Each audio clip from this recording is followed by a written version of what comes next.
Eu queria agradecer inicialmente o convite da ASP, né, na pessoa do meu presidente André, da minha diretora Clarissa, pelo convite dessa noite de fazer esse debate nessas comemorações do Mês da Mulher, que tão intensas e tão diversificadas, pontuando que a ASP realmente não só comemora o Dia da Mulher, mas dedica um mês inteiro às temáticas femininas. E nós vamos poder falar um pouquinho aqui sobre essa temática na noite de hoje, com as nossas convidadas, que são mulheres que têm um protagonismo na nossa carreira jurídica. Mas, antes de começar e de chamar as nossas convidadas dessa noite, eu tomei a liberdade de vir hoje vestida com uma beca, porque é uma beca diferente. É uma beca que foi pensada exatamente para as mulheres.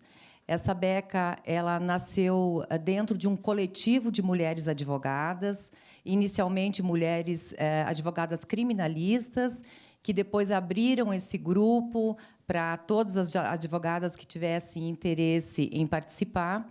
E, dentre as temáticas que a gente debatia, era a questão de que não só a linguagem, não só a palavra advogado, não só os tribunais, tudo se referia sempre ao universo masculino, mas a própria vestimenta que nós, mulheres, utilizamos também no tribunal. Então, uma delas, que conhecia a Marciana, da Marciana Atelier, fez um contato e pensou neste modelo de beca. Deixa eu ver se eu abro aqui um pouco o braço para vocês verem. Um modelo de beca feminino, com uma renda feminina também feita por mulheres artesãs, nas nossas cores pretas e grená, devidamente homologada perante a OAB nessas cores, para que nós possamos, então, comparecer no tribunal com essa simbologia de vestirmos também uma roupa talhada e pensada para as mulheres. Então, foi por conta disso que eu fiz questão de iniciar aqui a nossa conversa de hoje em pé, trazendo também essa simbologia do que significa advocacia com esse viés feminista e feminino, né? Pensando sempre nas questões também relacionadas aí ao gênero.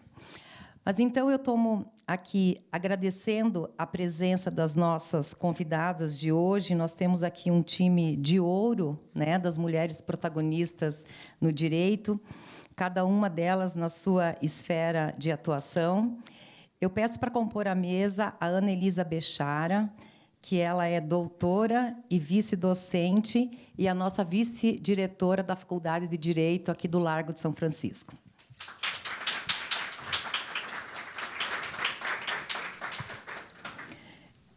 Eu também convido para compor a mesa, e agradecendo já a presença, que a doutora Daldice não está muito bem de saúde, fez um esforço para estar aqui conosco, e eu agradeço de maneira redobrada por isso a sua presença também, doutora Daldice. Doutora Daldice Maria Santana de Almeida, que é a nossa desembargadora federal do Tribunal Regional Federal da Terceira Região.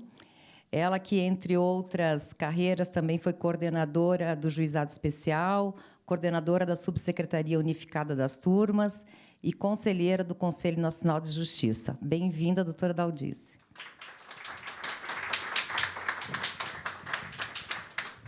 Muito obrigada. E também chamo a minha grande presidenta, doutora Patrícia Vanzolini. Doutora Patrícia, que é a nossa advogada, doutora em Direito Penal pela PUC, e é a nossa presidente da Ordem dos Advogados de São Paulo, aqui da nossa seccional, o que muito também nos orgulha. Bem-vinda, Patrícia. Vamos se sentar. Bem, feitas essas breves apresentações a essas nossas palestrantes de hoje, e que vão tratar, cada uma delas, a respeito, como eu falei, da temática da mulher no âmbito das carreiras jurídicas, né? Nós estamos aqui do lado de uma advogada, de uma desembargadora e de uma professora, que, além de ser professora, é também uma advogada da área criminal, e que poderão dar os seus enfoques a partir também da perspectiva acadêmica e da própria trajetória de vida, que, por si só, já demonstra o avanço das mulheres nessa seara do direito, que sempre foi um espaço e um lugar reservado para o universo masculino. Mas eu passo inicialmente a palavra, então, à Ana Elisa, nossa professora Ana Elisa Bechara, que vai nos tratar de um grande tema, né? Que a questão colocada é: por que precisamos de mais mulheres em cargos de liderança no direito? Vamos lá. Boa noite. Me ouvem bem? Sim.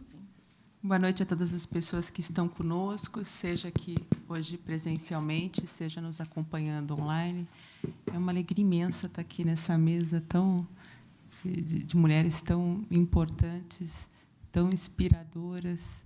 Queria agradecer muito à ASP, na pessoa da doutora Viviane Girardi, nossa capitã hoje aqui, que já me inspirou muito antes da gente entrar com a história da beca, que eu não conhecia. Fiquei encantada. Eu que venho de um mundo onde nós, mulheres, lá na São Francisco, usamos umas becas assim que são assustadoras. Né? Eu fiquei assim, encantada, já me inspirada, pensando o que a gente pode fazer lá com as nossas poucas mulheres para fazer uma revolução das becas. Queria também cumprimentar a doutora Patrícia Vanzolini, minha amiga, inspiradora, companheira de tantas lutas, né, de tantas preocupações, e a doutora Daldice, que é um exemplo para todos nós. Queria cumprimentar especialmente o doutor André, com quem estive faz pouquíssimo tempo, e cada um de vocês. Né? Queria parabenizar a ASP por trazer esse tema e trazer tantos temas que são importantes, mas esse me parece, de fato, um tema mais do que importante, um tema urgente, um tema fundamental. Né? E, claro que nós tivemos recentemente uma discussão, e essa discussão sempre é retomada, não é? Que é a questão das mulheres ocupando espaços de liderança dentro do direito. Né? E aí a questão muito recente foi a escolha ou não de uma mulher para as nossas cortes superiores. Né? E essa isso chama muito a atenção da nossa sociedade, seja por conta da gritante desproporção de gênero que a gente tem, né, nessas cortes superiores. Não estou falando só do Supremo Tribunal Federal, mas eu estou falando em geral, né, na cúpula do direito brasileiro, seja também por conta dos questionamentos que começaram a surgir, né, sobre eventual preocupação quanto a uma ação afirmativa de colocação de uma mulher nas cortes superiores, como se houvesse uma dicotomia entre gênero e mérito, ou ações afirmativas e mérito. Né? Como se a questão fosse: será que a gente pode colocar uma mulher numa corte superior só pelo fato dela ser mulher, independente do mérito? E a gente tem que entender do que a gente está falando. Não é nada disso. Essa não é a discussão. Porque não há dicotomia aqui entre gênero e mérito, entre ação afirmativa e mérito. Né? Há a necessidade de reconhecimento da competência, da capacidade de muitas mulheres que alcançam a excelência e têm uma trajetória extraordinária, como as minhas colegas que me ladeiam aqui e tantas outras, não por serem mulheres, mas apesar de serem mulheres. E essas mulheres não são vistas. Então, eu queria começar a discussão a partir dessa provocação, para a gente poder entender bem o que está em discussão aqui, o que a gente está buscando. Não é um discurso de gênero no sentido ideológico, é algo muito maior do que isso. A gente não está falando da concessão de favor a ninguém, com efeito simbólico, né? A partir do gênero, negligenciando aqui uma capacidade técnica. A gente está falando, na verdade, de um conceito de equidade ou de inequidade de gênero.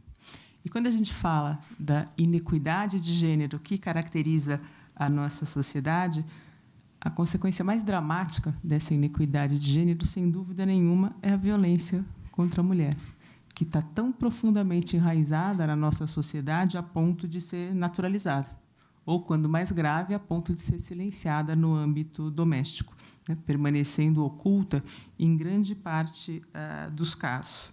De fato, a inequidade de gênero é intrínseca à nossa sociedade e tem, historicamente, sujeitado as mulheres a todo tipo de violência, mais explícita ou menos explícita, né, desde as agressões físicas, às quais são expostas, mas também em um nível de discriminação menos visível, no qual a gente vê as mulheres estereotipadas e silenciadas na sua capacidade, com baixa representação nos espaços institucionais de decisão, com uma carga horária de trabalho maior e remuneração menor, dentre tantas outras formas de opressão.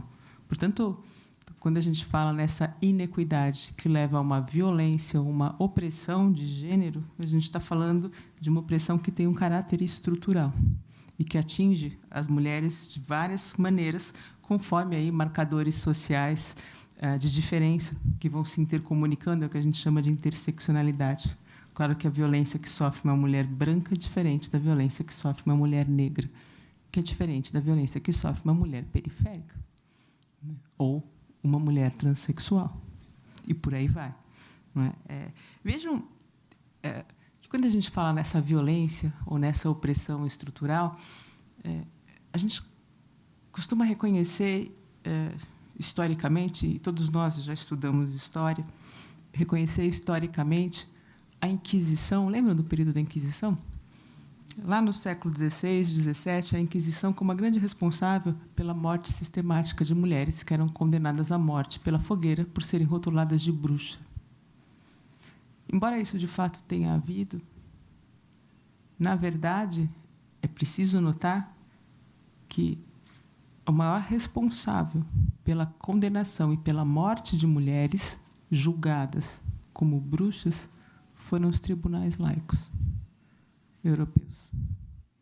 E o número é tão grande de mulheres inocentes que foram condenadas à morte entre o século XVI e o século XVII, principalmente na Alemanha, que não é possível reduzir a questão a uma contagem de corpos.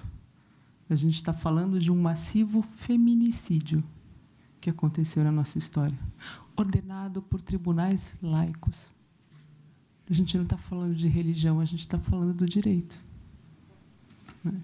Se a gente vier para mais perto no tempo, então, se a gente avançar 4 séculos e chegar ao nosso século XXI, a gente vai ver um sistema de justiça que ainda parece seguir o mesmo processo de reprodução, ou não?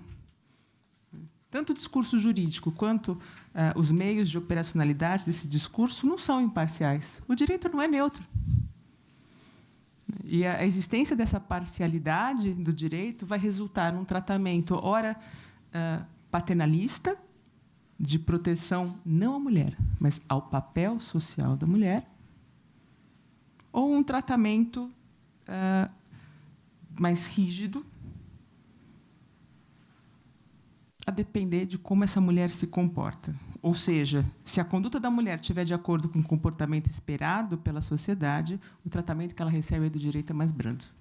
Por outro lado, se a conduta da mulher for avessa ao papel que é socialmente exigível dela, o tratamento por parte do sistema jurídico vai ser mais severo.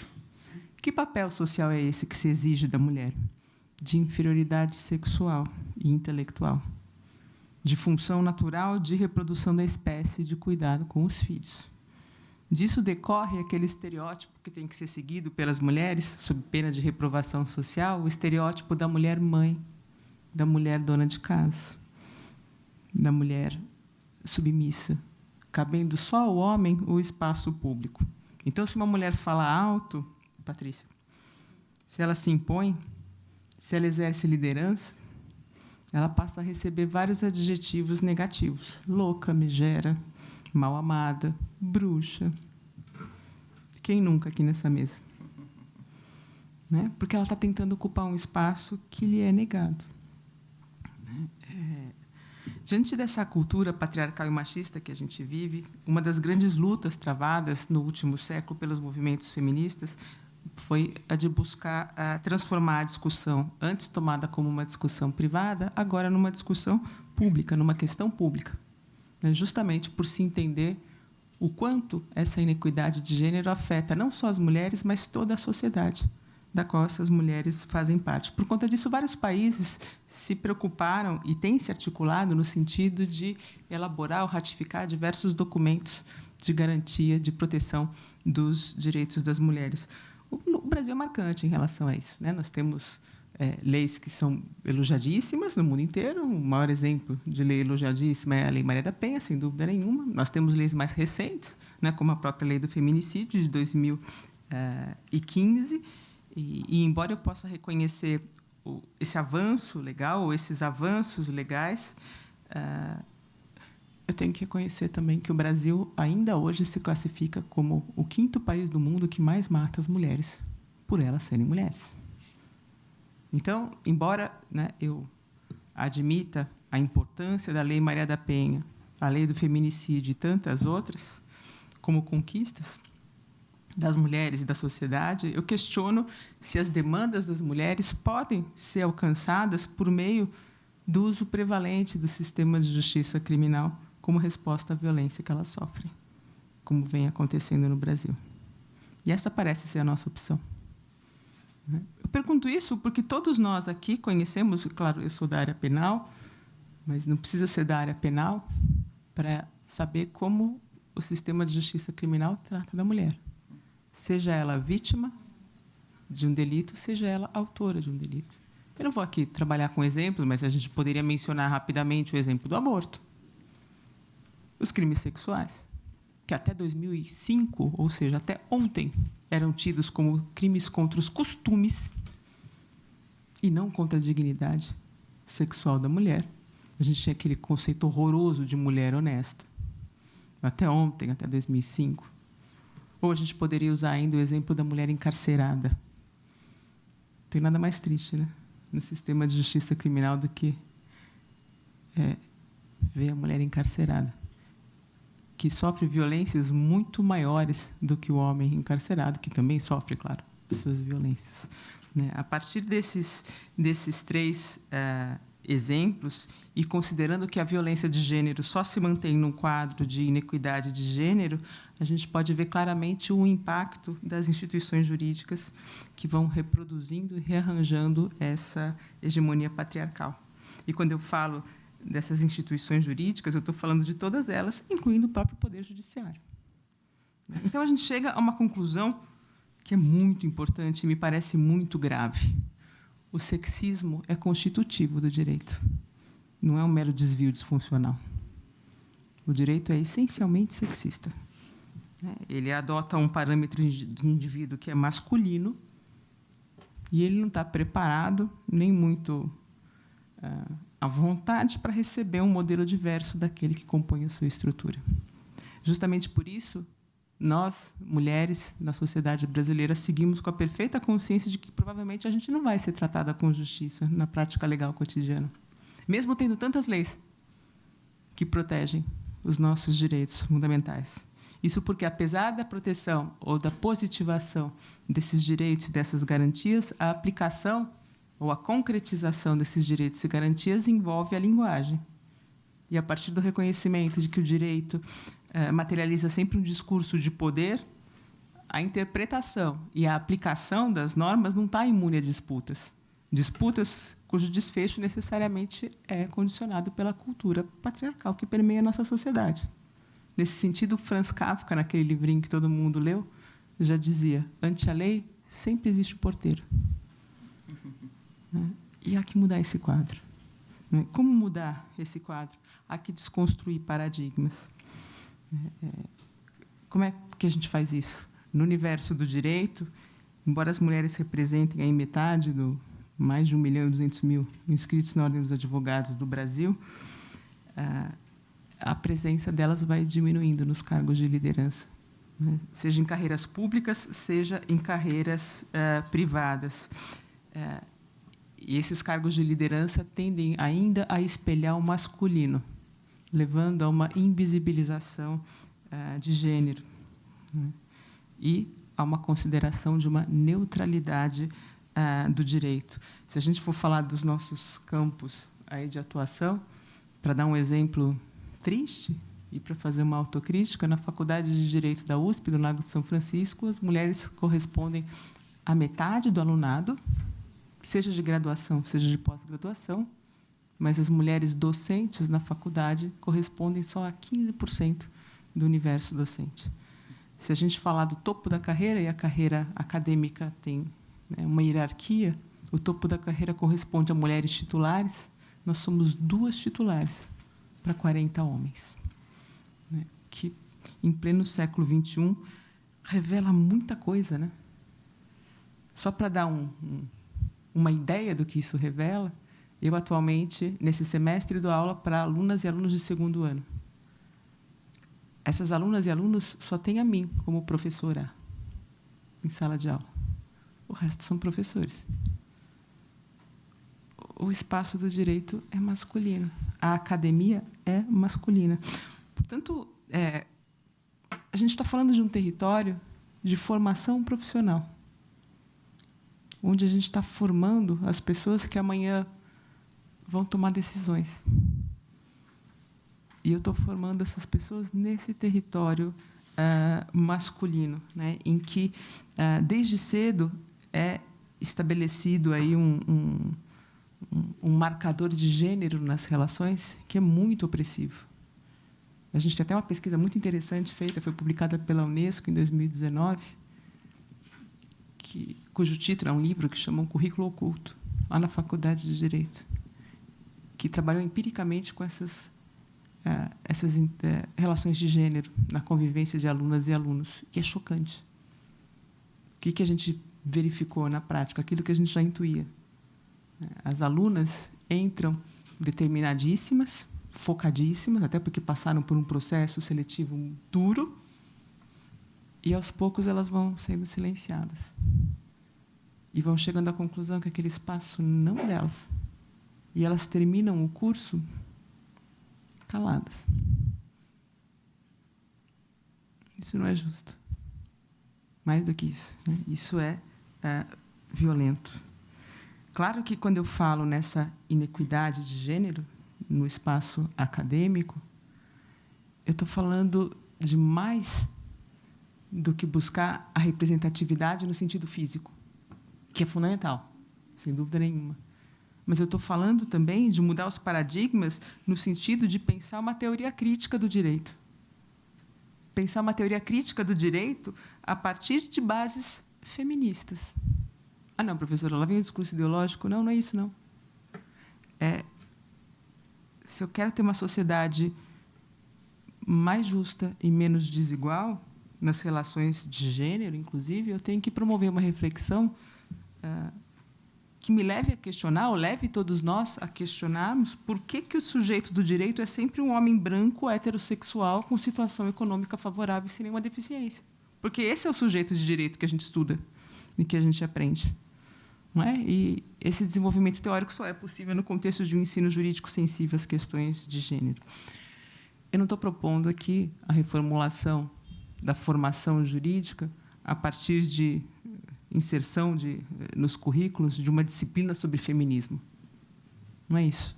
É mais do que isso. Eu estou propondo aqui uma formação transversal, porque as questões de gênero perpassam todas as disciplinas. Eu dei o exemplo de direito penal, porque é minha área de atuação. Direito de família, direito do trabalho, direito internacional, direito privado e quaisquer outros ramos do direito que a gente possa pensar. Todos eles envolvem questões de gênero. Só que isso tem que ser dito. Isso tem que ser visto. Não é? Então, eu não tenho dúvida que, e aqui eu termino, que, numa sociedade ainda, né, patriarcal e machista, o nosso papel da academia e de profissionais do direito é mostrar que a realidade pode ser diferente. E isso só se faz diferente a partir de uma educação de gênero. Isso não significa nós contra eles ou excluir os homens aqui da reflexão, que isso fique muito claro. É necessário aqui, como eu vejo, um trabalho conjunto, né? E a consciência de um poder conjunto aqui de transformação. Então, quando a gente volta à minha discussão inicial, né, sobre a maior presença feminina nas posições de liderança no Poder Judiciário, e a pergunta, né, que eu me fiz foi: por que nós precisamos de mais mulheres, né, em cargos de liderança? Como eu dizia, não se trata de uma questão meramente simbólica, né? A mulher cotista, ali, conscientizando a sociedade sobre a importância da equidade de gênero, não é disso que eu estou falando. Eu estou falando de algo mais importante, de um benefício real que vai ultrapassar a esfera individual dessas mulheres indicadas para esses cargos de liderança, para atingir a aplicação de um direito menos excludente, mais responsivo à sociedade plural. E, sobretudo, a nossa sociedade ainda muito desigual.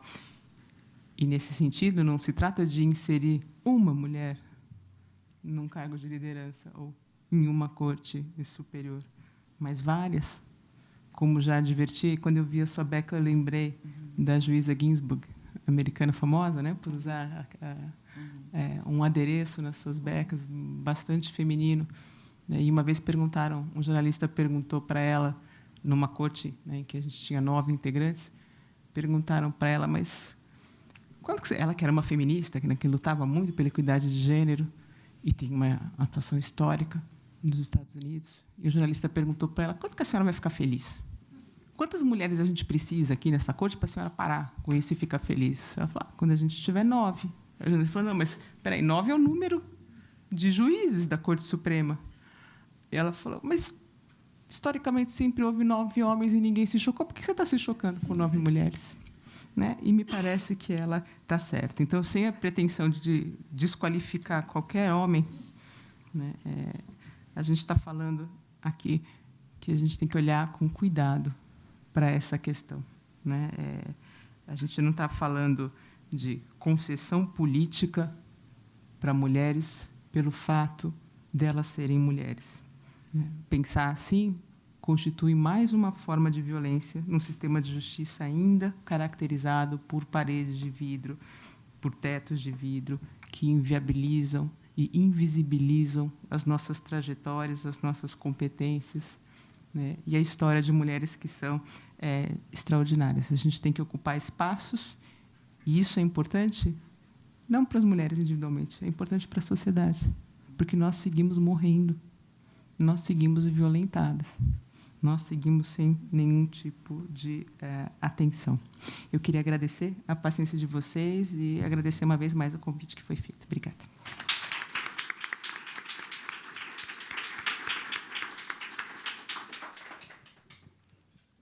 Eu que quero agradecê-la, Anelisa, tão rápido, tão pouco tempo que lhe foi concedido. Nós gostaríamos de poder ter a noite inteira para debater, e nos trouxe reflexões tão profundas que tocam a todos nós e que exigem o nosso pensamento crítico, né?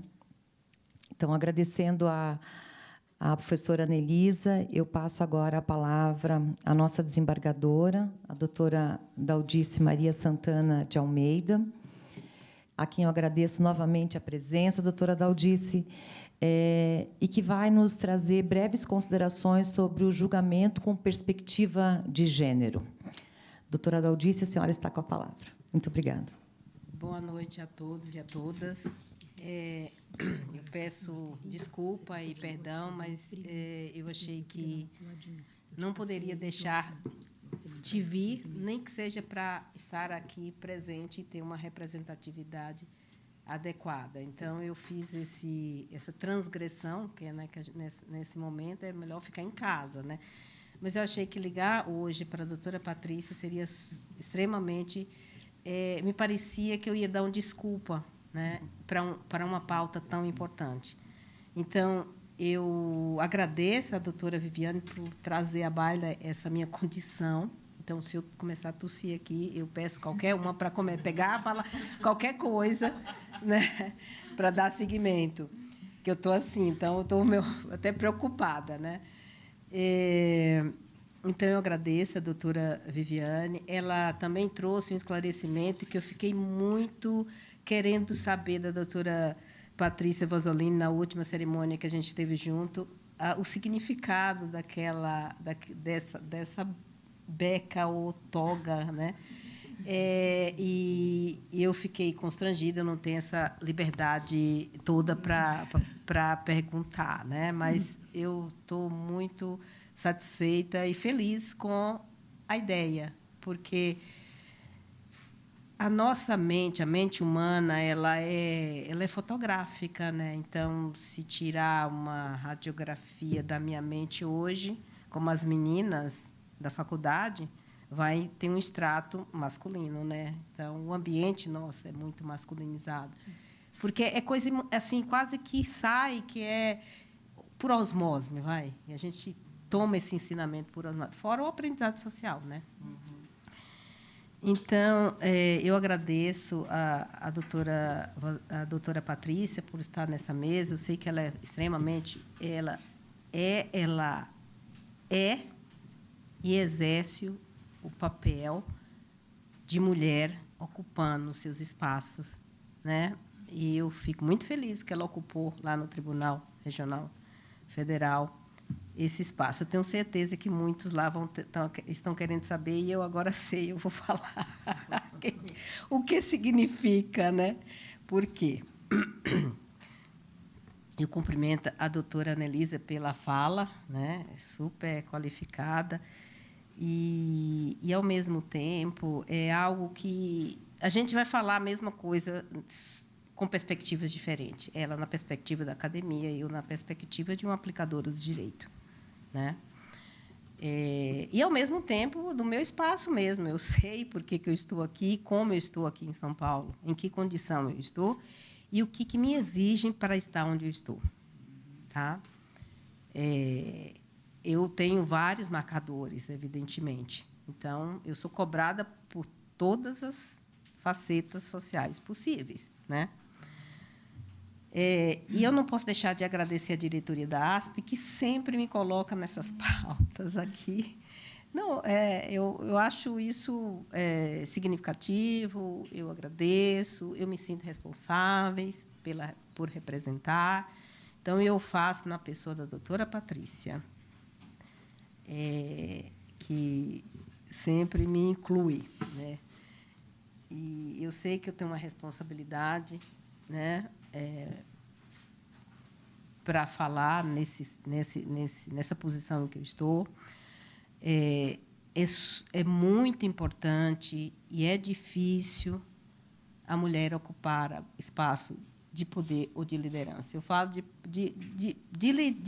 liderança é melhor, porque de poder traz a ideia de autoridade. A autoridade não está ligada à liderança. A liderança é justamente a pessoa que está à frente puxando, né? Digamos, o pior embate, né? Não é empurrar, vá, siga, vá. Não é esse. Então, eu prefiro realmente essa escolha, essa expressão que a doutora Anelisa escolheu, né? Mulher em espaço de liderança, né? É óbvio que nem todas as pessoas, na fala da doutora aqui, coincide com a minha, nem todas as pessoas conseguem a proteção de direitos humanos. Quando ela é mulher, não é sempre assim. Se ela conseguisse a proteção de direitos humanos sempre, a gente não teria tanto feminicídio, e como foi colocado aqui pela doutora Anelisa, nós temos a terceira melhor lei de combate à violência doméstica, e nós somos o quinto mais violento do mundo. A primeira lei é da Espanha. Então, a gente tem dificuldade de aplicação. A gente, que eu digo, nós, Estado brasileiro, que o Estado é uma figura, que somos nós, a sociedade, que tem dificuldade, gente. A gente, quando fala assim, o Estado brasileiro foi condenado, ficamos nós todos um pouquinho condenados por não proteger as mulheres. Nós, somos condenados, cada um de nós. Porque o Estado é uma figura, né? Então, por isso que, às vezes, a gente fala assim, não existe gestão boa ou gestão ruim. Normalmente está ligada à pessoa. A pessoa dá o ritmo, né, do que é o Estado, né? Então, doutora Patrícia, editoria da ASP, é muito importante, mesmo que nesses momentos em que se lembra da mulher, né, sempre importante estarmos aqui, né, para transformar essa mente, né, que se forma no cenário de quase todo mundo, né, desde a criança, porque o que ela vê é diferente do que a gente ensina, né? Todos são iguais perante a lei, né? E essas violências estruturais porque entra na nossa cabeça, ela desumaniza as mulheres.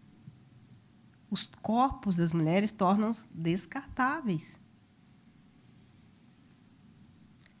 E aí, lembre-se que nas ordenações filipinas, a mulher poderia ser morta por adultério, porque ela devia castidade ao pai, depois ao marido. Então, era um objeto. Ela não era sujeita de direito. E quando negra e pobre, aí é arrasador. Na época, mulher casada, né? As mulheres negras nem se casavam, elas amancebavam, como se diz. Então, elas não tinham direito a nada. Mudamos bastante. Mudamos bastante. Quando eu falo que as ordenações filipinas elas previam a pena de morte, significa que o direito, como foi dito aqui, estava legitimando a violência. Não tinha violação. A violação era não punir, né? Durou muito tempo. Até a Constituição de 88, eu não vou repetir o que a doutora colocou, de mulher honesta, mas, na área previdenciária, o homem não tinha direito à pensão porque ele era chefe de família. Só o chefe de família tinha direito. Quem tem chefe tem hierarquia. Portanto, é uma relação hierarquizada, a relação de subordinação da mulher.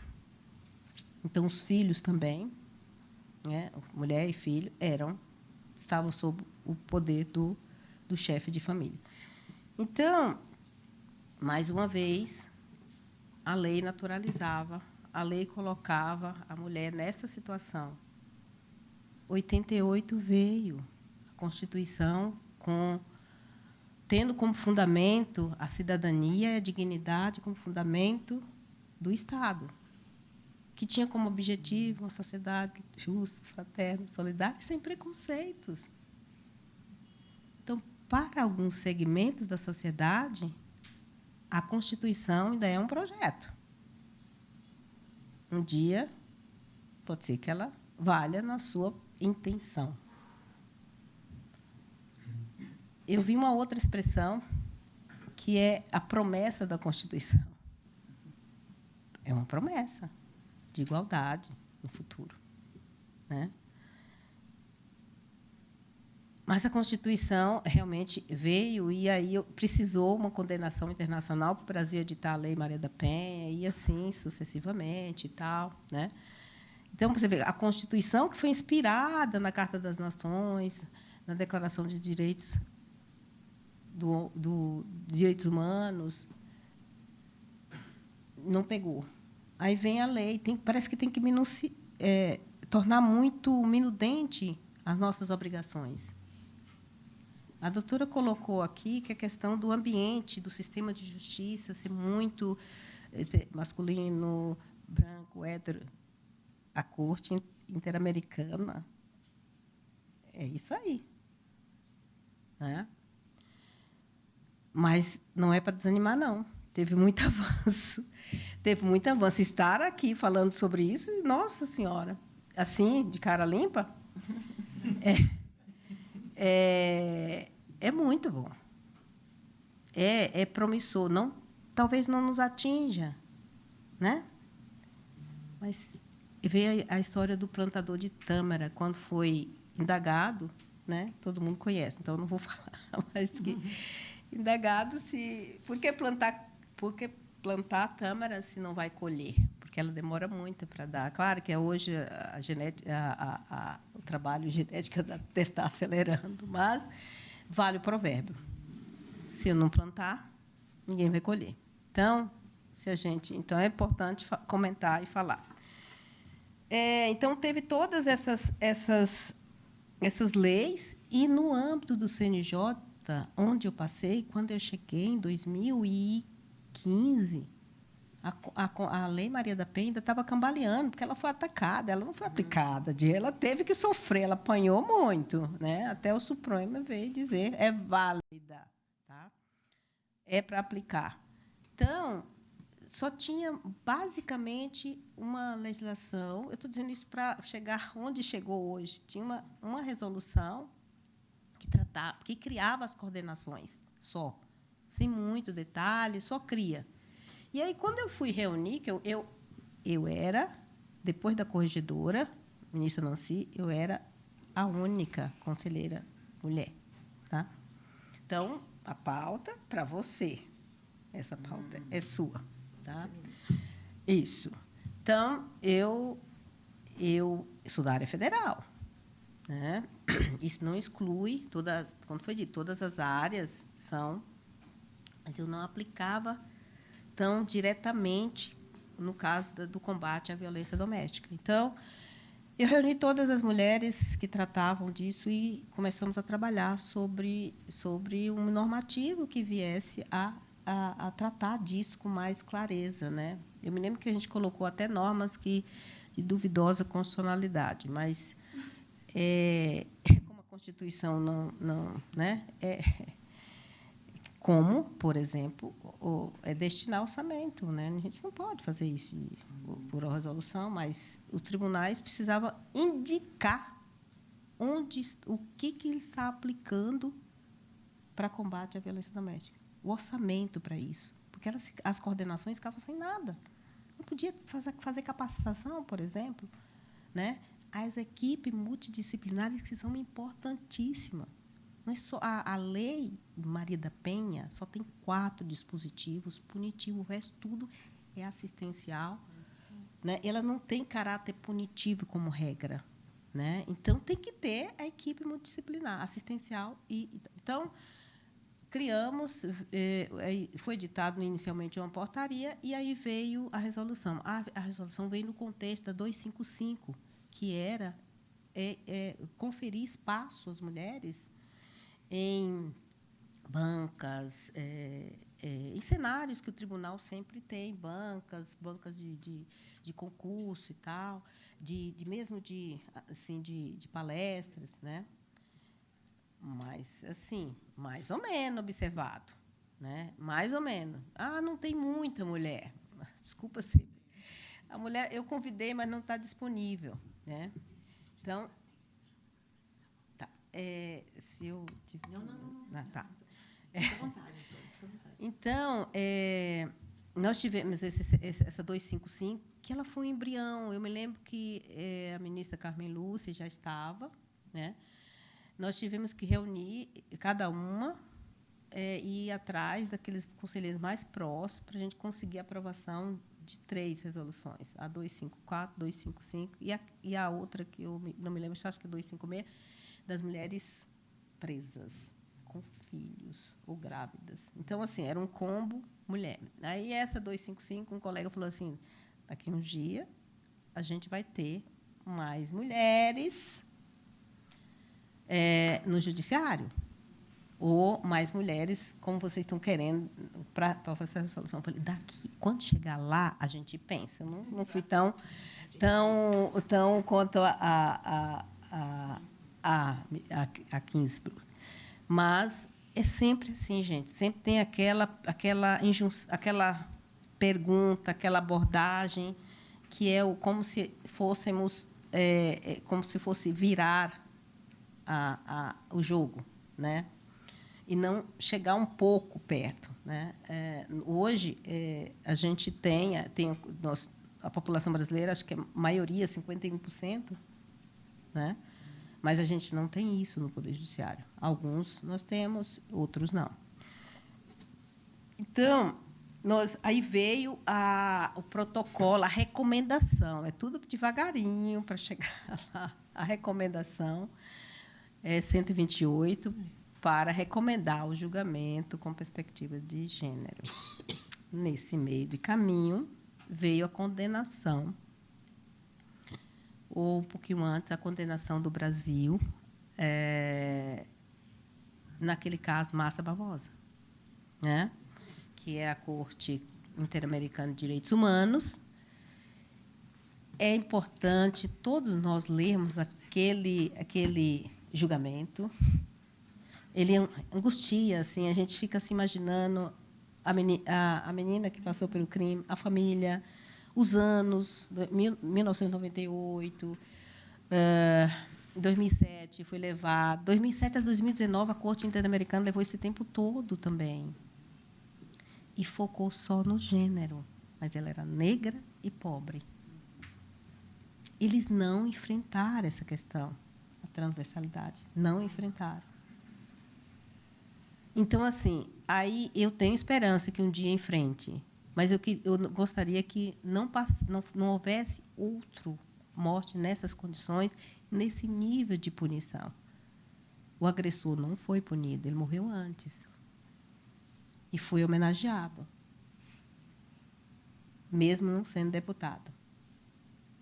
Mesmo não sendo mais deputado, mas ex-deputado com uma condenação. Ele chegou a ser condenado por uma corte internacional. Bom, do que eu posso extrair disso tudo, né? Fora outras de não repetição? Eu acho que é a minha linha, doutora. E, assim, você percebe que né, a gente acaba chegando ao mesmo ponto, né? Como é o ensino jurídico? Eu não vou falar não ensino lá atrás, mas como é o ensino jurídico no Brasil? Foi revelado pela doutora. Essa recomendação que virou resolução, eu tenho um voto aqui na íntegra, que é bom ler o voto, porque a resolução, para o público, a gente só vê a resolução, mas o que deu o ensejo à resolução é maravilhoso, né? Traz todo um contexto e tal. Veja,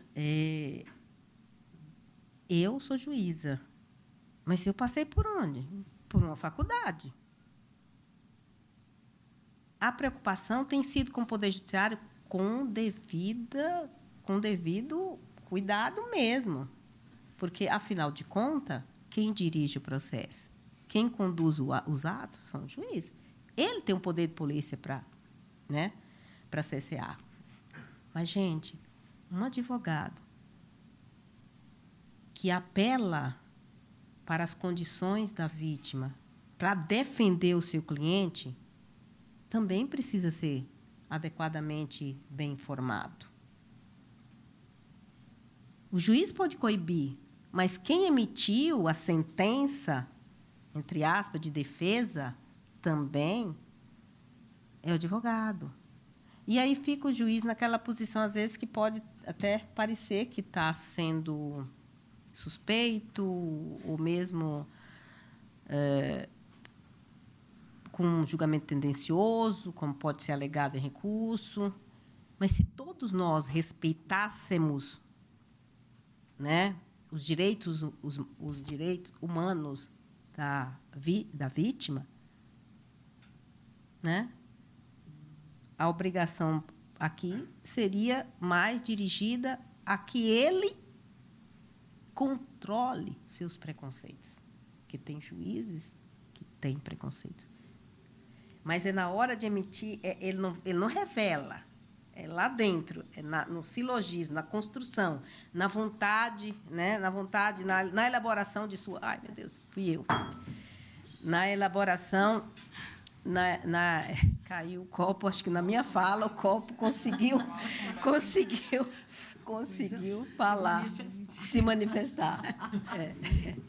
Então, gente, só pense uma coisa, que é importante. Quando a gente estava discutindo lá com os juízes todos, eles diziam assim: quando a gente deixa o carro parado em uma rua erma, até mesmo com vidro aberto, e foi roubado, furtado, como queira, dependendo da circunstância, ninguém pergunta, ninguém avalia se eu tive culpa ou não.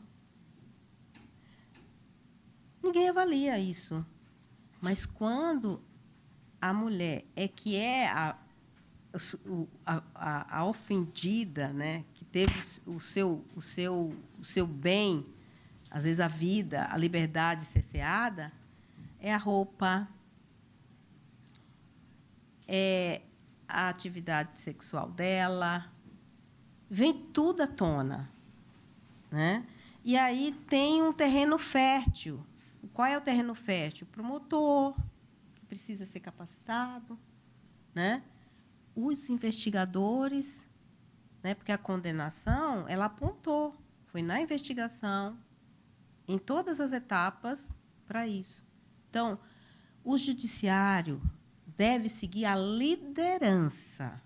Aí vem o sentido de liderança, não como poder, mas de ensinar, de desconstruir o aprendizado social que tem na cabeça do juiz e na cabeça dos demais operadores. Nós somos sistema de justiça, que envolve todos esses: executivo, Ministério Público e judiciário. Se eu sou capacitada ou habilitada a julgar sem estereótipos, eu gosto de usar habilitada, que é no sentido de despertar as minhas habilidades, né? Treinar eu não gosto, que parece que é só apertar o botão. Não é isso.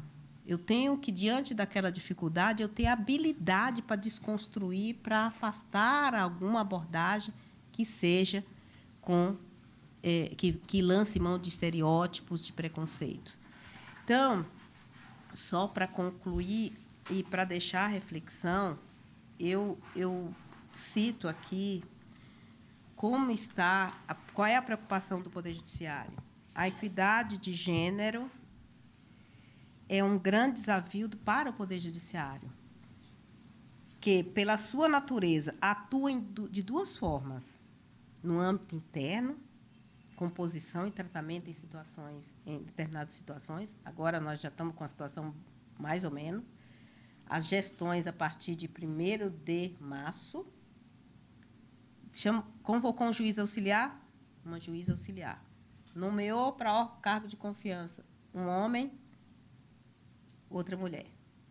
Já tem posturas internas, porque assim, nós do Poder Judiciário não pode ditar para os outros o que ele não exercita, né? Então, tem que ser também para consumo interno e consumo externo, né? E no âmbito externo, a própria jurisdição sobre o tema, né? E aí traz também a definição do que ele coloca como o que é julgamento com perspectiva de gênero, né? Que é uma metodologia, coloca como uma metodologia que reconhece a influência que as desigualdades exercem na produção e aplicação do direito. Identifica a necessidade de criar uma cultura emancipatória de direitos para todas as mulheres e meninas. Esse é o nosso o que foi estabelecido em resolução, nosso protocolo para julgamento com perspectiva de gênero. Mas lembre do simples. O que é? É como se fosse uma limpeza que a gente traz na mente, né, naquele estereótipo, e tomar consciência que aquilo é. Para vocês terem ideia, eu já tive acesso a várias sentenças em que é um machismo oculto, em que o próprio, né, ele é oculto. Por que ele é oculto? Porque assim, a pessoa verbaliza no julgamento a inferioridade do homem e da mulher. Mas, para ele, né, tipo assim, o homem se desvestiu da sua condição de guardião. O que é isso? Né? Então, aí teve um outro que Deus é masculino, ele foi pegando todos os masculinos grandiosos e foi colocando, né, como fundamento. Então, é isso que a gente precisa desenvolver habilidades para inibir o preconceito e o machismo no qual ele foi criado. Se todos nós fizermos isso, aí a advocacia habilitada, ela pode justamente reparar. Pode ser fundamento para recurso, mas não fundamento para defesa. Tá? Pode ser fundamento para recorrer, que o juiz não julgou ou julgou com preconceito, com estereótipo de gênero. É isso. Então, toda violência contra a mulher é fundada em ódio. Ódio pelo corpo, ódio pela beleza, ódio pela forma dela ser. Mas a gente não nasceu. Aí foi Nelson Mandela. Nós não nascemos odiando. Nós aprendemos a odiar. Então, podemos aprender a amar, aprender a respeitar as pessoas. E isso a gente faz na Faculdade de Direito, porque é o advogado que a gente quer, é o promotor que a gente quer, o que a gente quer de profissional para tratar, para aplicar o direito. Né? Então, nós todos somos responsáveis por isso. E eu agradeço a todas. Obrigada.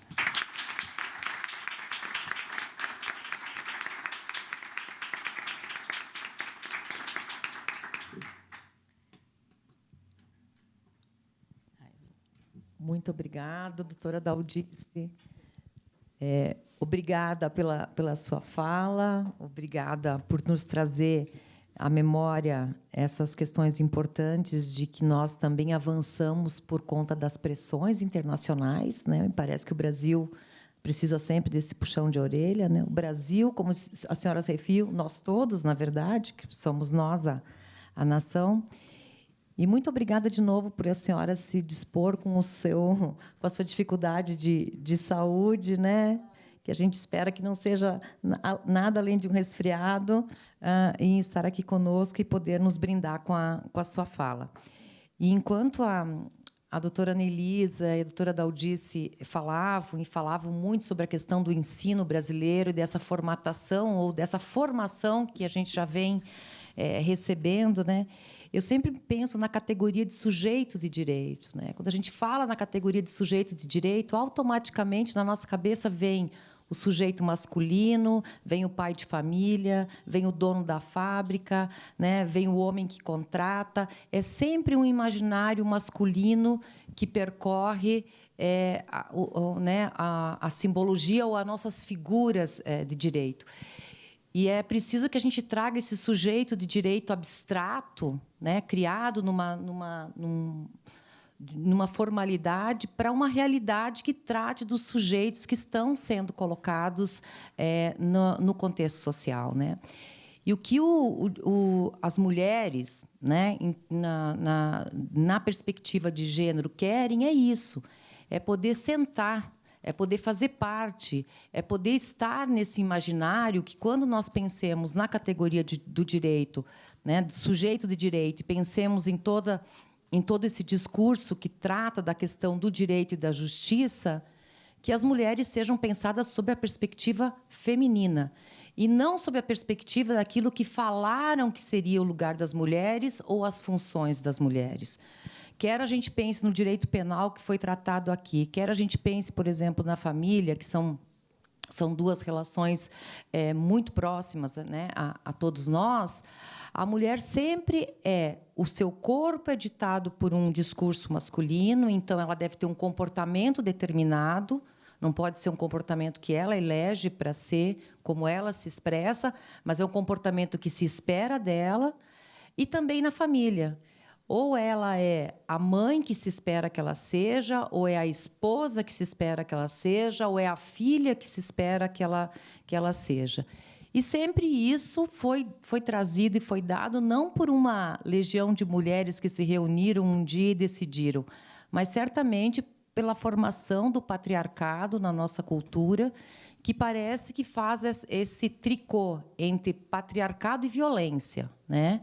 E que marca a trajetória das mulheres, seja das mulheres brancas aprisionadas, muitas vezes, dentro de um modelo, de um estereótipo, onde a liberdade, o exercício da sexualidade e as escolhas não pode ser exercitado, seja, então, ainda pior, da mulher negra, que, por conta da nossa história, tratam do corpo da mulher negra como um objeto à disposição do senhor, né, do senhor de engenho lá de trás, e que, então, mais do que a mulher branca, é alguém que está a serviço também do homem.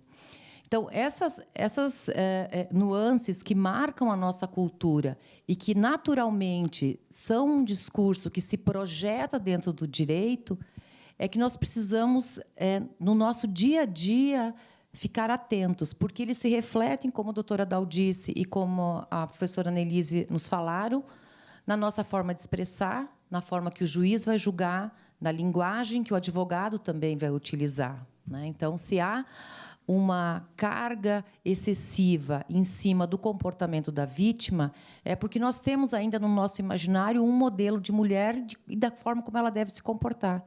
E, portanto, se ela saiu desse comportamento, alguma coisa ela fez para merecer aquele infortúnio, né?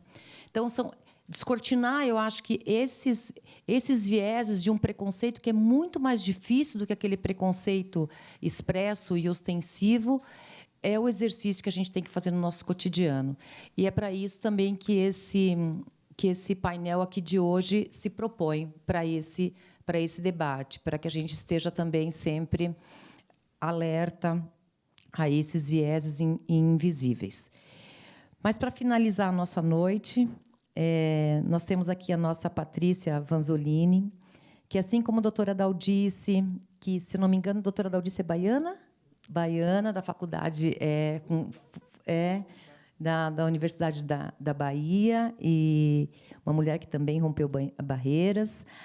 A doutora Annelise, que nos falava aqui das dificuldades, da aspereza, né, do ambiente acadêmico, também um lugar estruturalmente masculino e marcado por uma lógica masculina. E ela chega à posição de vice-diretora da Universidade de São Paulo. Nós temos a Patrícia Vanzolin, que é a nossa primeira mulher presidente, representante da Ordem dos Advogados, aqui da nossa seção de São Paulo, uma das poucas seccionais do Brasil que tem mulheres em sua representação e que mulheres que fazem um discurso feminino, que isso é o mais importante, que não espelham um modelo e uma liderança masculina.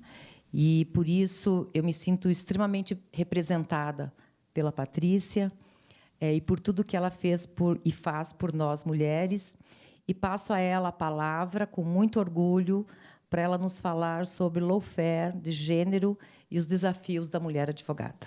Patrícia, você está com a palavra. Eu gosto de falar. Não, eu fico sentadinha aqui. Bom, boa noite a todas e a todos. Boa noite aqui à minha ilustríssima mesa, querida Viviane Girardi, aqui, que também presidiu essa casa. Cumprimento a ASP na sua pessoa, estendo meus cumprimentos ao atual presidente, o André.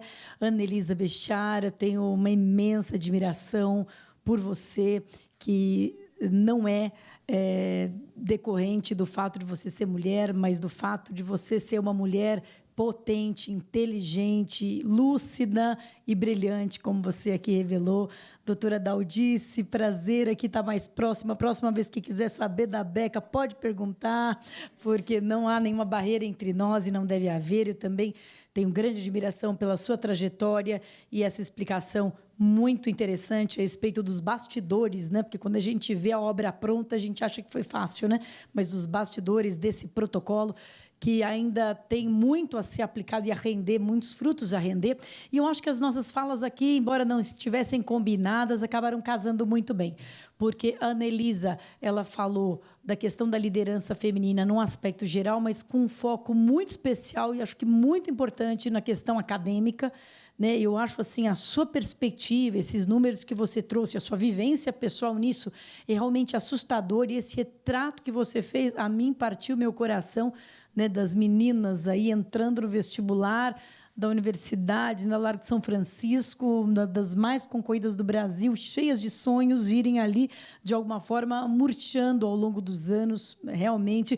E essa história da identidade, né, delas não terem com quem se identificar. Eu quero ser aquela professora, puxa, aquela mulher, né, porreta, eu quero ser como ela. Esse espelho é muito importante e só por isso eu concordo com você que ocupar fisicamente os espaços não é suficiente, mas é o começo. Tem que ter, né, que sejam mulheres comprometidas com a causa da igualdade de gênero, melhor ainda, mas melhor mulheres do que nada, né? Claro. E a doutora Daldice trouxe a perspectiva do judiciário, do aplicador da norma, embora falando também da responsabilidade que tem advogados e advogadas na promoção até do protocolo. E eu queria aqui focar a minha fala na questão da mulher advogada. Porque muito foi falado também, acho que a Anelisa tocou no assunto e a doutora Daldice também, a respeito da mulher enquanto sujeito de direitos, enquanto, digamos assim, o objeto, aqui não me entendam mal, mas parte do processo.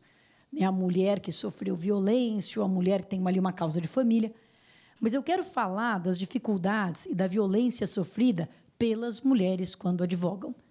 Pelas mulheres quando advogam para mulheres, pelas mulheres quando advogam para homens, pelas mulheres quando advogam, por serem advogadas.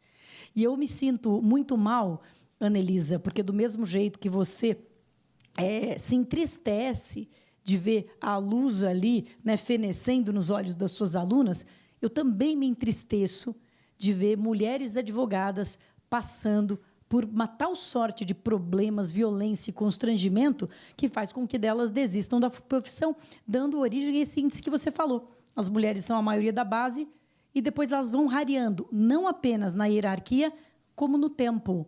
As mulheres vão desistindo da profissão.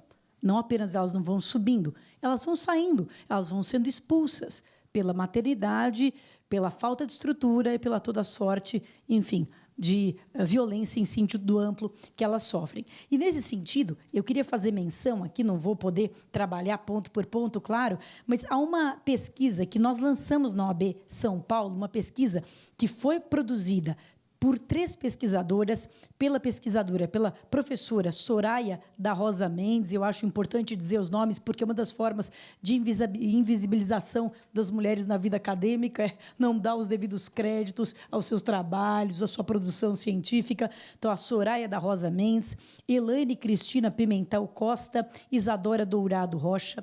Elas fizeram uma pesquisa promovida na Universidade de Alagoas, na Federal de Alagoas, e que se intitulou Lawfare de Gênero. E elas, a que eu saiba, foi que cunharam essa expressão, Lawfare de Gênero, porque a pesquisa delas focava nas violações de prerrogativas especificamente sofridas pelas mulheres advogadas. Então, foi feita uma pesquisa quantitativa e qualitativa, mas uma pesquisa qualitativa bem profunda. Foram 200 mulheres perguntadas, mas espalhadas pelos 27 estados da federação, cada uma de uma cidade, e com entrevistas, ou seja, uma pesquisa de campo bem profunda mesmo, para saber o que elas sofriam. E os dados dessa pesquisa, então, foram lançados pela OAB São Paulo no ano passado, e eu confesso que eles me espantaram em alguns desses dados. Eu quero passar aqui para vocês, porque eu acho que essa é uma base importante para a gente pensar em como é a nossa realidade. Antes de entrar propriamente na pesquisa, eu quero retomar um ponto que a Anelisa aqui falou, e que é a questão da desigualdade de gênero e da violência de gênero. Eu acho que tudo isso pode ser chamado lato sensu de violência, são formas de tolher, de cercear.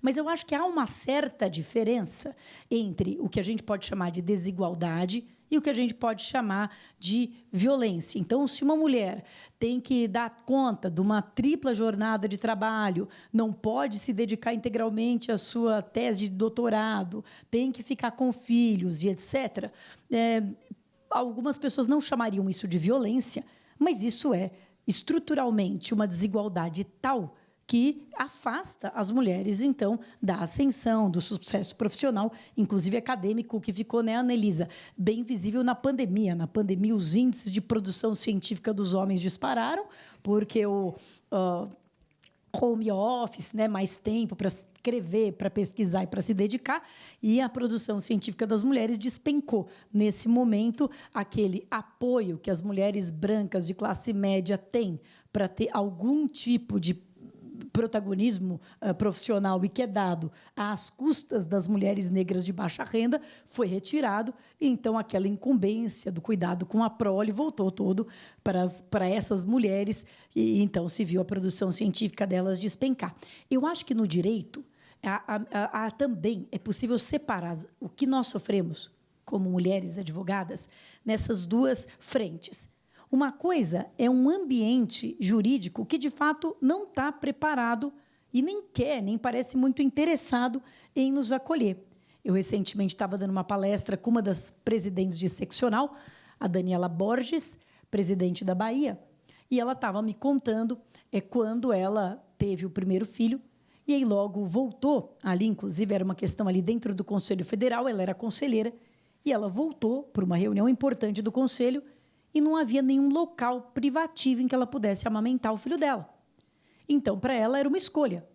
Ou ela ficava no hotel com o filho, ou ela ia na sessão do conselho e conseguia participar das discussões. E isso não é justo. Ela tinha um bocado de coisa para contribuir, ela tinha um bocado de coisa para falar, ela queria estar ali, mas o espaço físico. E ela conta que, quando ela, então, entrou a presidir a comissão da mulher do Conselho Federal, a primeira coisa que ela fez é onde é que tem um lugar para as lactantes amamentarem. Nesse sentido, desembargadora Daldice, é curioso, porque o protocolo para julgamento com perspectiva de gênero, dentre as suas múltiplas recomendações, tem também recomendações aos juízes no tratamento das mulheres, não só como parte, mas como advogadas, né? O ponto aqui, um dos pontos do protocolo, né, diz o seguinte: aproximação dos sujeitos processuais. Então, o juiz deve, né, porque o protocolo, para quem já leu, é mais ou menos uma cartilha mesmo, né, para os juízes, que perguntas eles devem fazer e se fazer para se depurarem dos preconceitos. E uma pergunta, por exemplo, é o seguinte: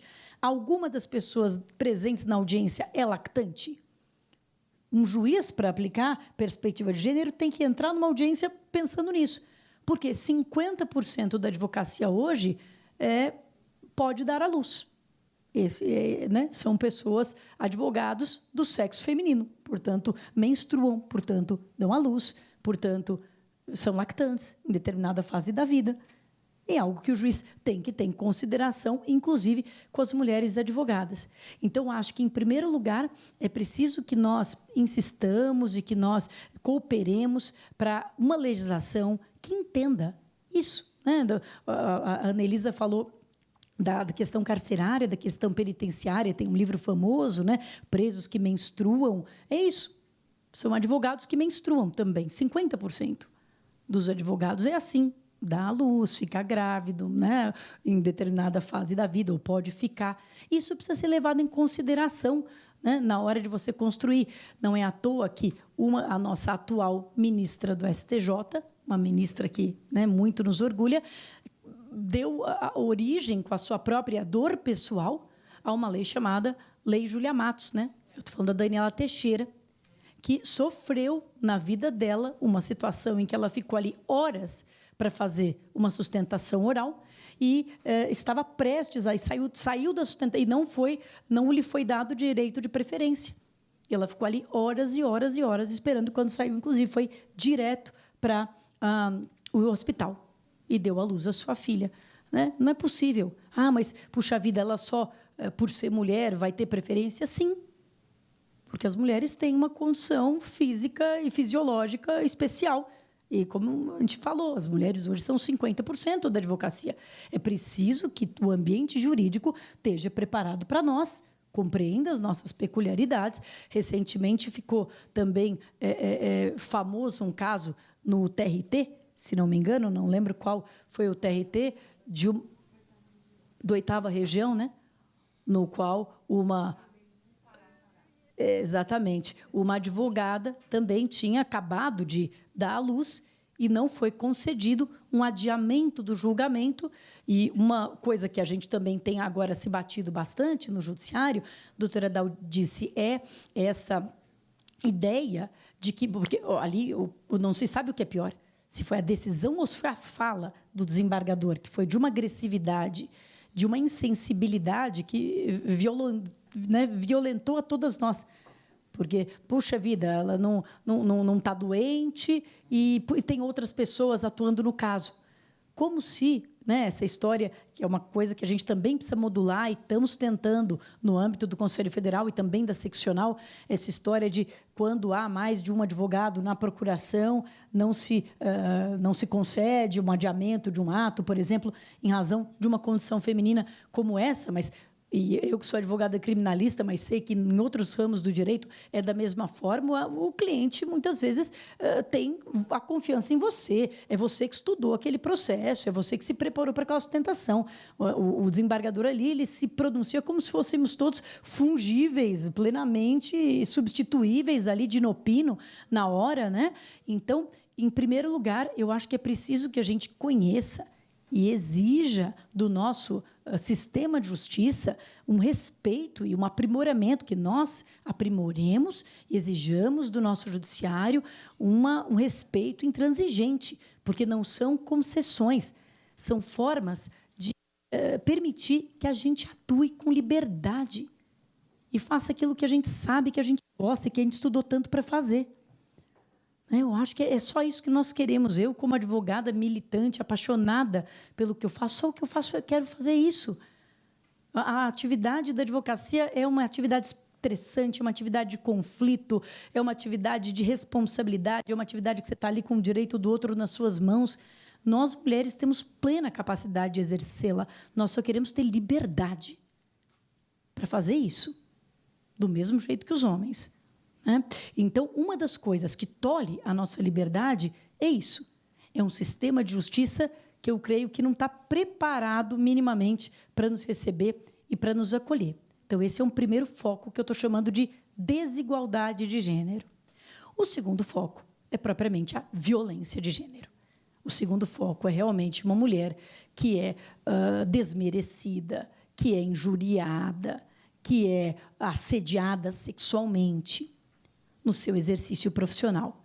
E é disso que trata aqui essa pesquisa que se chama Lawfare de Gênero, porque o que a Soraya e as suas coautoras da pesquisa descobriu é que nós, e a doutora Daldice falou, a mulher no sistema de justiça e todos os preconceitos, pois é, mas não é só a mulher que é parte. É a mulher que é advogada e a mulher que é juíza. E a mulher que é promotora. Eu recentemente falava com a querida amiga Vanessa Mateus, que foi aqui, está recentemente presidente da APAMAGES, e eu perguntei, Vanessa, só por curiosidade, acabado de lançar essa pesquisa, perguntei, Vanessa, só por curiosidade, tinha sido acabado de acontecer também um caso de uma juíza que foi ofendida por um advogado que disse que ela devia estar na menopausa, que disse alguma coisa assim, um absurdo desses para ela. E eu falei, Vanessa, como você sente lá no judiciário a história de ser uma mulher juíza? Você acha que as mulheres juízas também sofrem mais ataques, eventualmente de colegas, da própria magistratura, ou dos advogados, ou dos promotores? Ela falou, certamente, certamente. E ela falou uma coisa interessante, interessante, mas um pouco óbvia também. Ela falou, quando a gente pega o número de reclamações contra juízes e contra juízas, é mais ou menos o mesmo número. Mas quando a gente pega o teor e o tom da reclamação contra as juízas, é sempre isso, Viviane. É descontrolada, é louca, né? Autoritária, né? Da piti. Né? São sempre argumentos ad personam, quer dizer, ofensas sexuais. Isso as ofensas, as representações formais que chegam lá. Né? Se a gente pega rede social ou esses causos que acontecem nas audiências, a gente vê a miúde juízas sendo destratadas. Então, eu acho que cabe aqui também, dentro desse ambiente, uma reflexão a respeito da mulher enquanto o sujeito do direito material ali pleiteado, seja um caso de família, seja um caso penal, seja um caso previdenciário, trabalhista, como bem disse, né, Tura Daldice, o viés de gênero está em toda parte, tá? Mas eu acho que também cabe uma autocrítica, já que fazemos parte do sistema de justiça, e uma análise de como é tratado, como são tratadas as mulheres dentro do sistema de justiça, e aqui eu friso nas próprias advogadas. E o dado que eu acho aqui que me deixou mais espantada, eu acho que eu já falei isso para algumas pessoas, das advogadas ouvidas, só dando um dado também interessante, 78% aqui dessas ouvidas de forma aleatória eram advogadas autônomas. Então, mais uma vez, um olhar. Imagina uma advogada autônoma, então, que fica grávida ou que está lactante. É preciso que o sistema acolha essa mulher.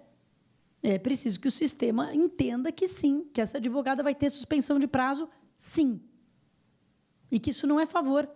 Isso é uma característica de metade da advocacia. Metade da advocacia tem uma condição fisiológica, e isso não pode ser uma escolha de Sofia da mulher entre ficar grávida ou advogar.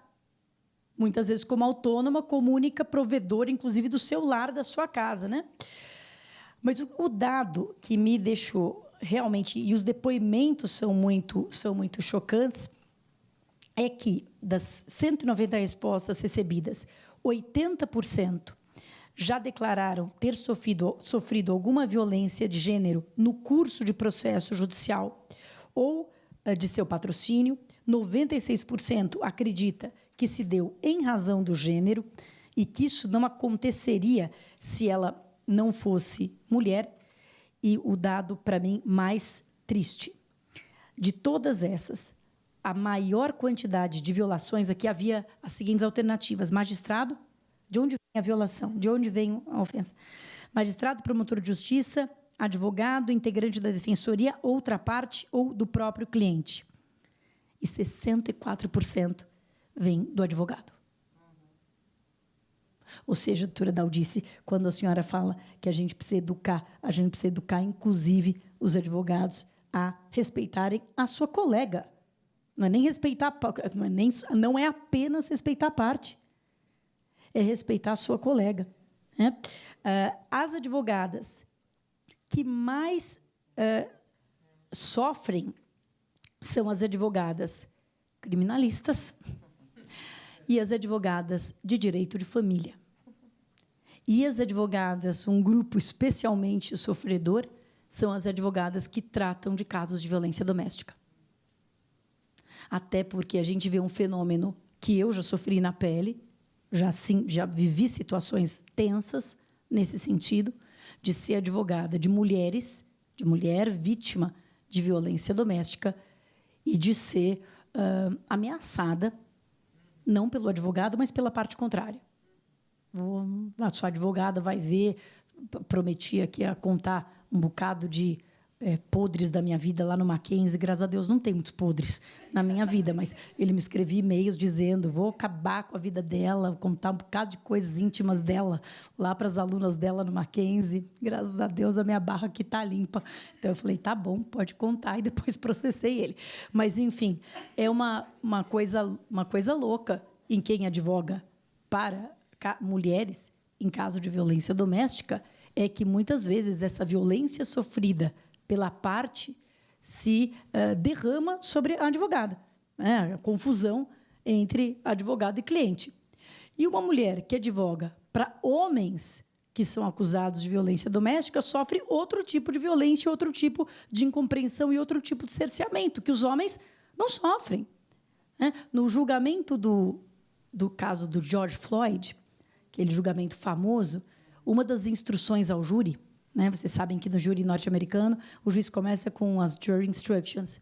E uma das instruções que o juiz deu aos jurados, como era um caso envolvendo racismo, uma das instruções que o juiz deu aos jurados era o seguinte: olha, esse é um caso que envolve questões raciais.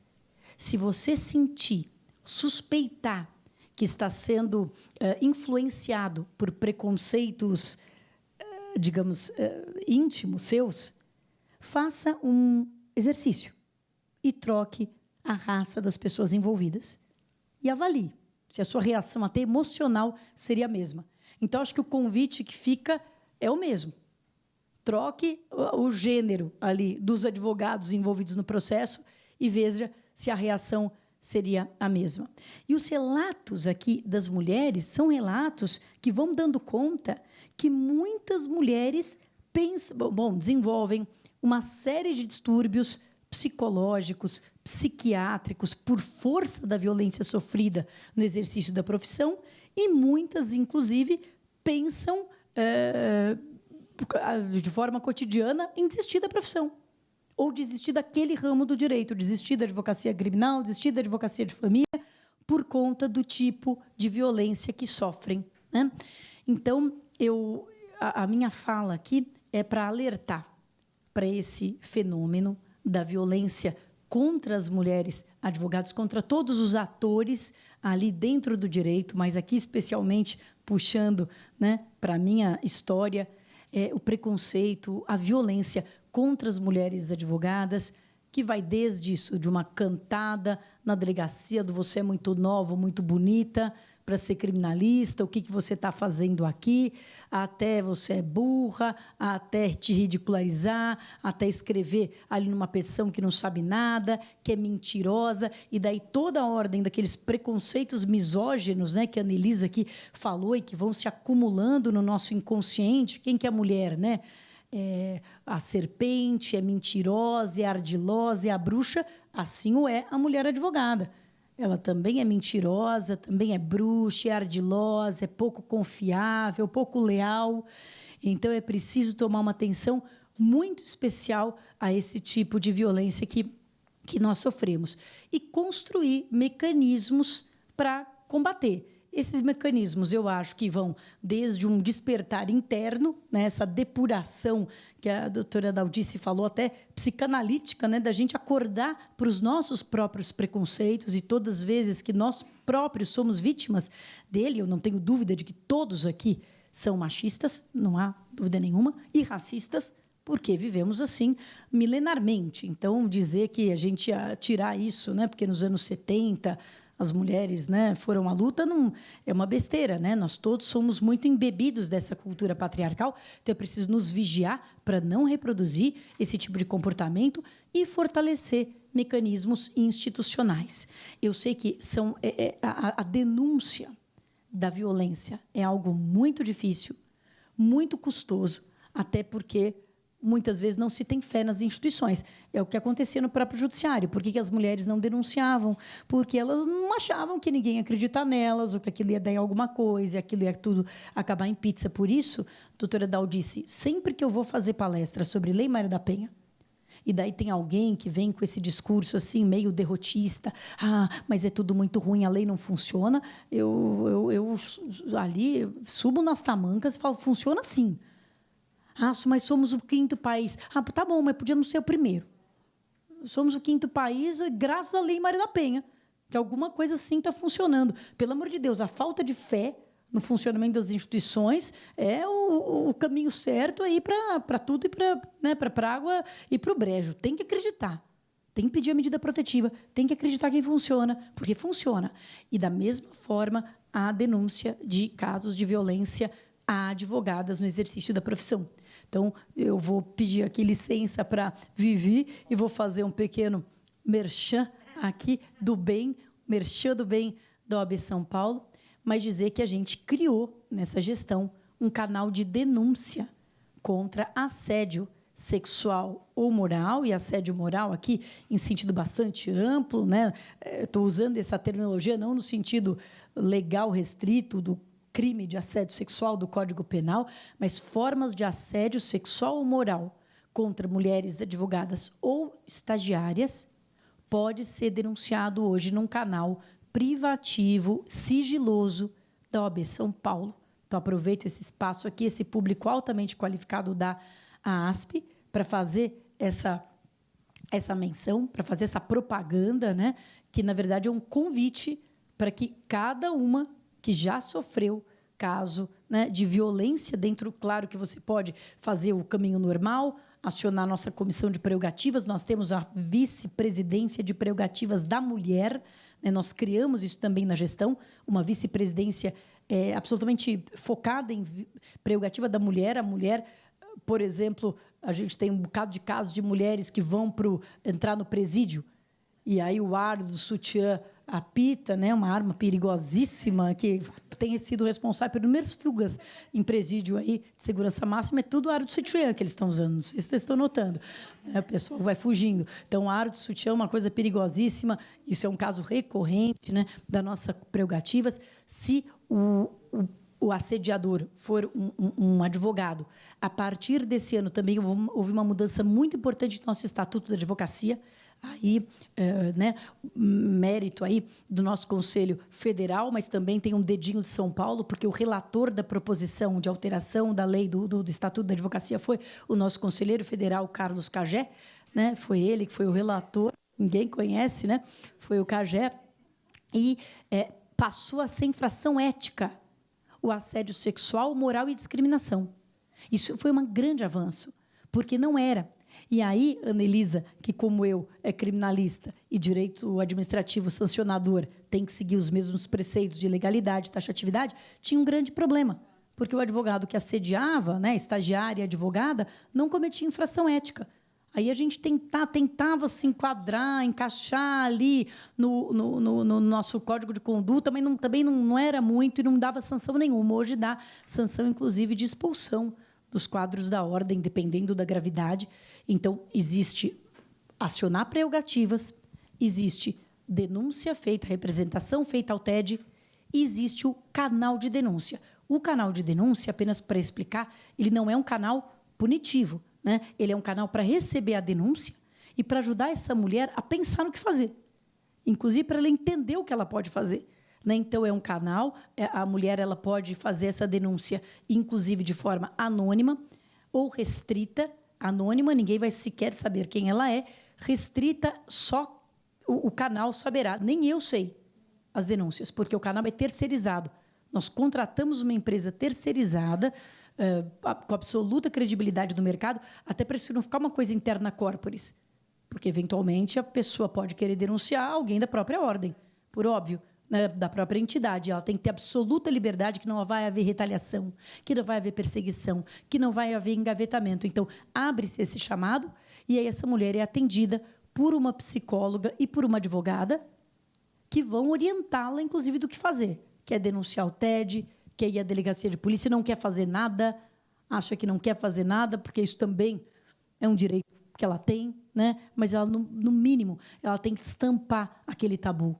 Ela tem que ser ouvida num ambiente que se saiba que não vai se duvidar dela, que não vai se achar que é por causa da roupa que ela foi, que não vai se achar porque ela ficou até tarde no escritório ali, ajudando, enfim, né? Que vai se ouvir com respeito. Então, esse canal é algo que eu acho que também entra aí dentro dessa construção que é múltipla. Um problema grande, multifatorial e antigo, ninguém pode achar que tem bala de prata.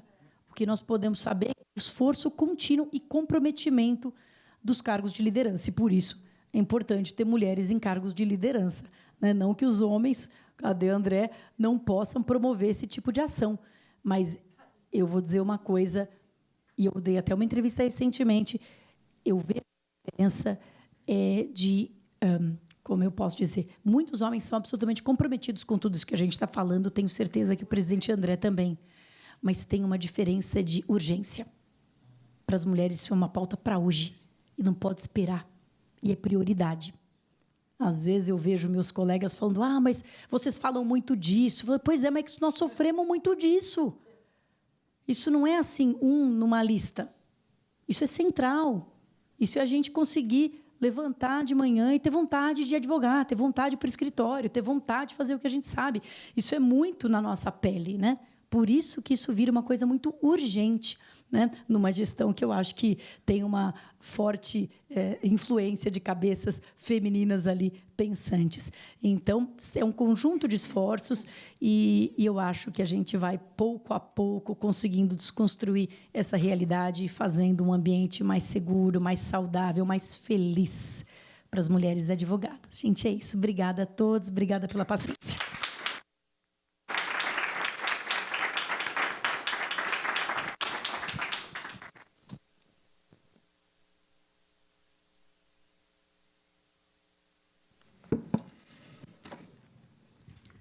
Bom, não poderia ser diferente. Eu agradeço a Patrícia, principalmente por tratar dessa questão tão dedicada, né, tão direta e que diz respeito aí ao exercício da nossa profissão por nós, mulheres advogadas. Acho que essa noite de hoje, as falas de hoje mostraram a importância desse tema. E como a Patrícia, às vezes eu também ouço assim, mas vocês estão sempre com essa pauta, vocês estão sempre com essa pauta. Eu falo, mas faz 500 anos que a gente ficou só atendendo a uma outra pauta, né? Então, assim, é muito recente a possibilidade que as mulheres têm de poder falar sobre isso, de poder discutir os nossos temas, de falar abertamente sobre as nossas questões. E, ao contrário do que poderia parecer, que dá há um certo desânimo quando a gente vê a luta, por exemplo, que a Lei Maria da Penha precisou para se tornar um diploma hoje reconhecido e aplicado no sistema jurídico, mas como a doutora Daldice falou, sempre há um começo, sempre há um porém, sempre há uma luta que a gente também tem que fazer para esse tipo de legislação protetiva ou para esses avanços que são direcionados às pautas femininas poderem se implementar e se cristalizar. Há ainda muito que ser feito, mas eu acho que já se venceu muito. Perto de um cenário, e eu estou falando aqui, eu entrei na faculdade em 88, eu peguei a transição da Constituição Federal, e eu peguei também a transição do Código Civil, né? Então, se avançou muito em termos de legislação e se avançou muito hoje no que nós vemos também no comportamento das mulheres dentro das universidades. É triste ver o relato, como a professora falou, que as mulheres vão se silenciando, vão apagando, mas é preciso lembrar que tinha uma época que elas nem se manifestavam. Então, eu quero crer que, ainda que muitas se silenciem, nós temos aquelas que ainda mantêm a pauta e a coragem de vencer essas barreiras. E muito se deve também a um progressivo e contínuo trabalho que a gente tem que fazer no sentido de alimentar essa pauta. E é por isso que nós, e eu posso falar aqui de peito aberto e de boca cheia, que a ASP conta não só com o avanço e o progresso das mulheres nas posições de liderança, nas diretorias, teve a questão de uma primeira mulher presidência, mas nós também contamos com a compreensão, com a solidariedade e com o engajamento dos nossos colegas conselheiros. E isso faz uma mudança de mentalidade na casa, uma mudança de mentalidade para nós, mulheres, também, que sentimos o engajamento dos nossos colegas, e, certamente, uma mudança de mentalidade para eles, que passam a entender também as dificuldades que nós temos, muitas vezes, no exercício dessas posições.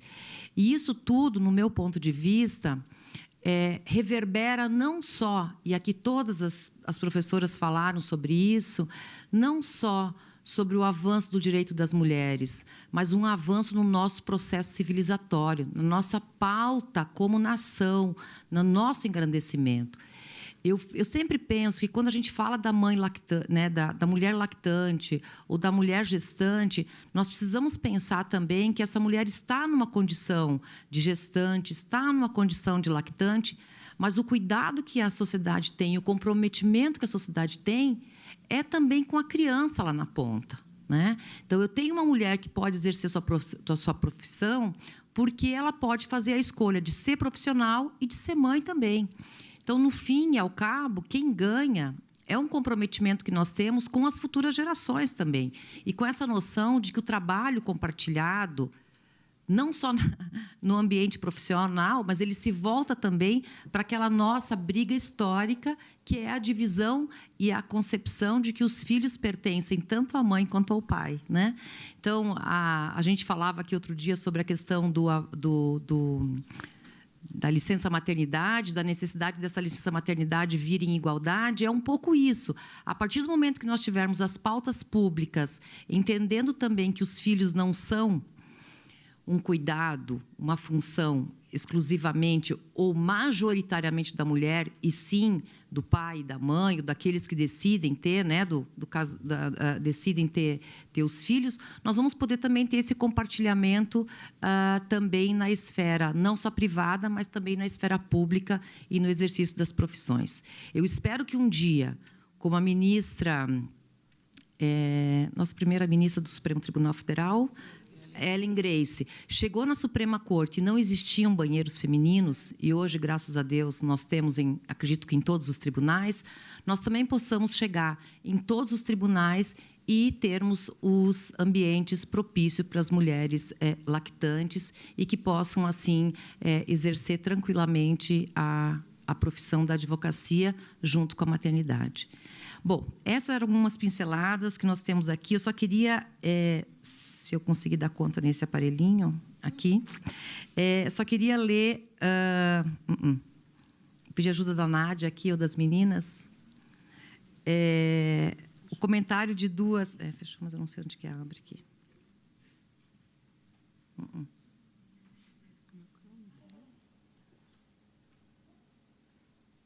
Ela fechou aqui, Nádia.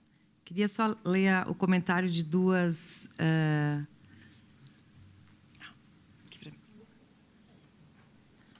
Nós temos alguns comentários, mas para privilegiar também quem nos acompanha pela internet. Obrigada. Da Simone Borges do Carmo, que parabeniza.